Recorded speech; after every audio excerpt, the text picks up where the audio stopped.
Hey everyone, welcome to the Reddit branch. Today we have interesting stories from Reddit that I would love to hear your opinion about.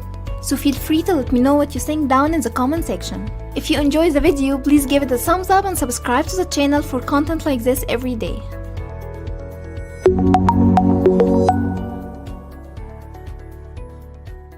First story, am I the a-hole for not sharing my dinner?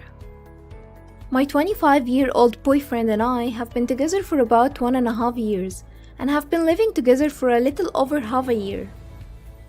Yesterday, he took me out to eat to celebrate my recent promotion at work. Unfortunately, he felt a little unwell, so he had to leave a few minutes after getting our food. Because of this, we both had most of our food left over for today.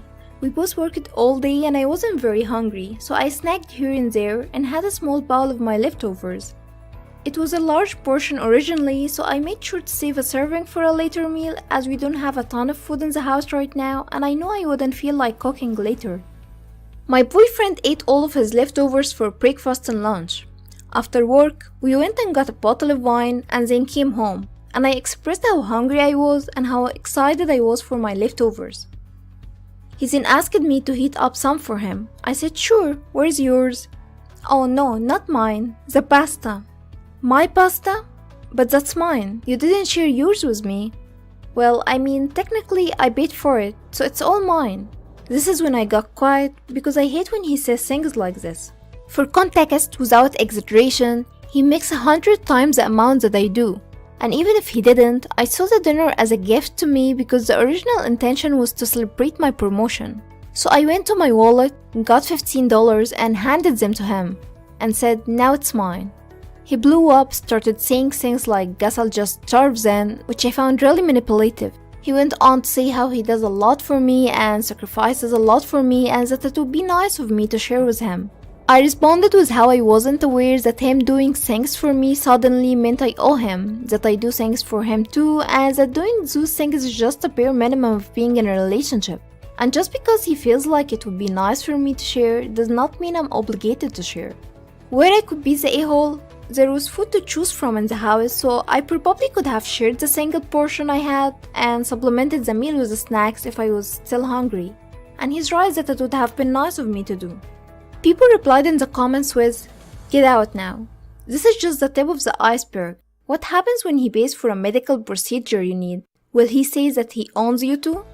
You're not the a-hole, and he's being gross. He had leftovers of his meal which he chose to eat all at once and didn't share. You chose to portion and save yours for later, and you don't have to share. He owes you a big apology for being so weird about it.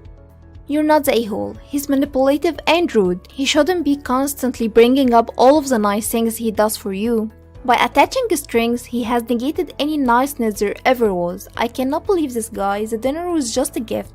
Sure, he wanted your pasta, but this isn't about the food. He sees himself controlling all the assets. I wonder what his family dynamics are. Open a dialogue about concerns that financial control issues might escalate in the future. Naturally, couples counseling with both of you being honest. Don't allow him to minimize his tendencies. Now for my personal opinion, his first points to anger issues stewing under the surface and his I paid for it so it's all mine comment just doesn't sound right. The poster isn't the a-hole here in my opinion.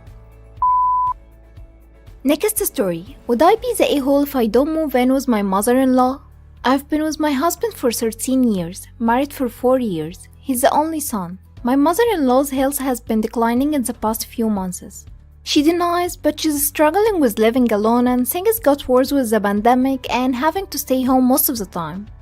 Last week, labyrinthitis hit her hard and my husband told me we will probably have to move in with her before the end of the year because she won't be able to live by herself anymore.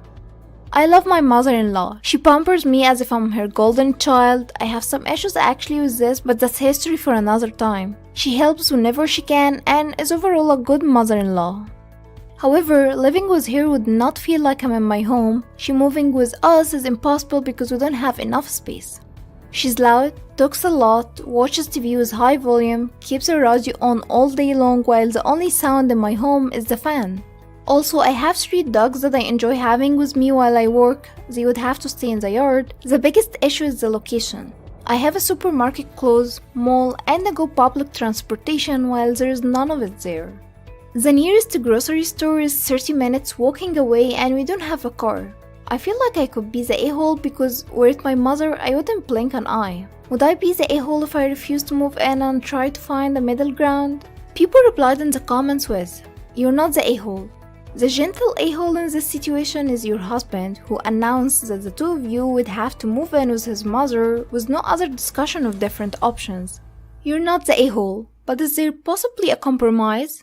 Perhaps your mother-in-law can sell her home and together you can look for a home in your preferred location with a separate apartment or mother-in-law's suite. So you're together but with your own clearly defined space to make it bearable. You're not the a-hole. It doesn't sound like your husband has thought this through. Your mother-in-law may not want you both to move in anyways. Much as she loves you, the three of you need to talk about the options together, not just jump into the first possible idea. Now for my personal opinion, I don't think anyone is the a-hole in this situation.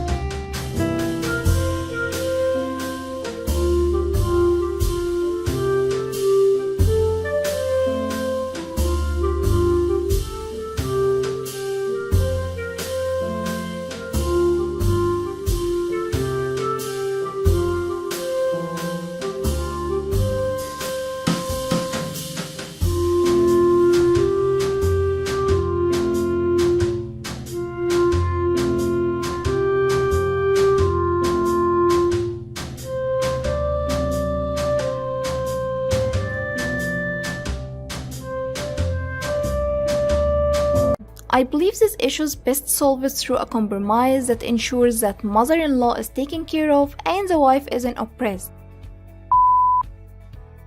Next story. Am I the a-hole for telling my daughter that a social media influencer isn't a real job? I'm a father of two.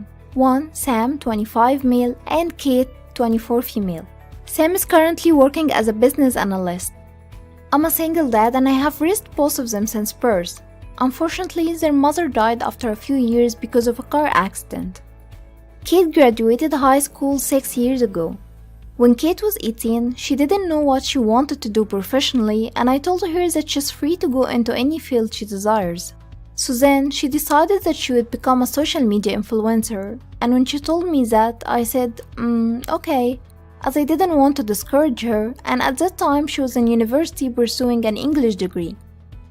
Later, she decided to drop out and focus on another career path, and she worked as an HR intern to gain some experience and to start an HR career as she was interested in it because I did it. I'm an HR director and have worked in HR for 20 years.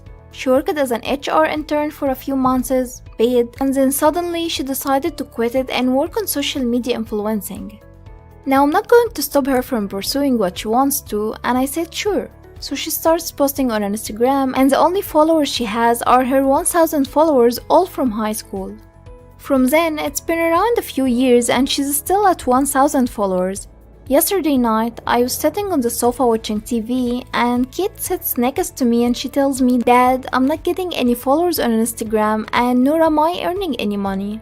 Why is this happening? What's going on? What will I do with my life? How do TikTok and Instagram celebrities become so successful? What are they doing that I'm not?" And then she just puts on a sad face. I tell her, "Kate, social media influencer isn't a real job, kiddo. If you want to make actual money, you should work a job. It's quite difficult to earn a living off of social media. What do TikTok and Instagram celebrities did took them years of work and effort to make themselves successful and to the point that they can make a living off of it.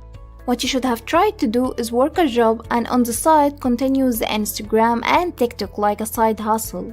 And once your side hustle makes more money than your actual job, you can actually make your side hustle your income then." Now Kate lives with me under my roof and I pay for her food and basic necessities. I don't have a problem with paying that. She's my child and as a father, it's my responsibility to take care of her regardless of her age. Now my father, grandfather, and so on all died during their mid-60s. It runs in the family because all of us have a congenital heart condition. I'm not in my 60s yet, but will be in a few years, and along with the condition, it means that my body weakness with age and there will be increase in disability for me and eventually death. Kate ended up crying and she went to her room and called her aunt while crying. And then her aunt called me an a-hole for telling Kate that social media influencer is not a real job.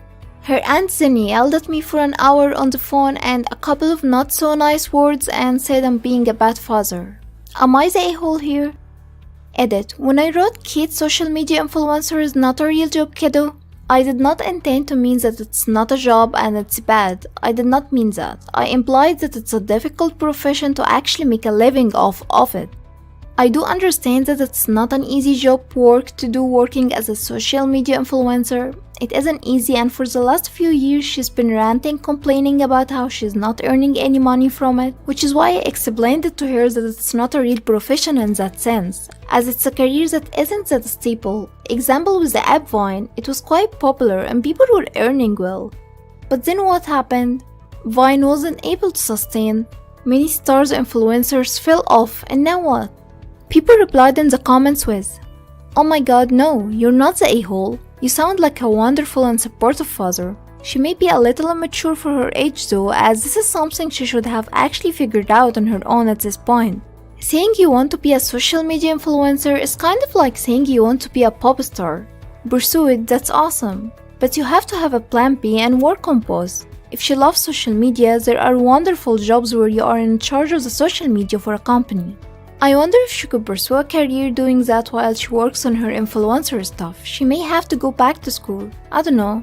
You're not the a-hole. Honestly, influencers make it seem so easy, and unfortunately it's catered more towards teens. Then those teens grow up to be the talk of social media, where they hang with other celebrities and become well known, but not entirely well known. The only luck that she can have is through makeup. Makeup influencers gain followings fast. But if she cannot compete with the other audience who keep up with the trends of fashion and such, then she's at a loss. Maybe she can freelance something else. Now for my personal opinion, I think that dad is just looking out for his daughter.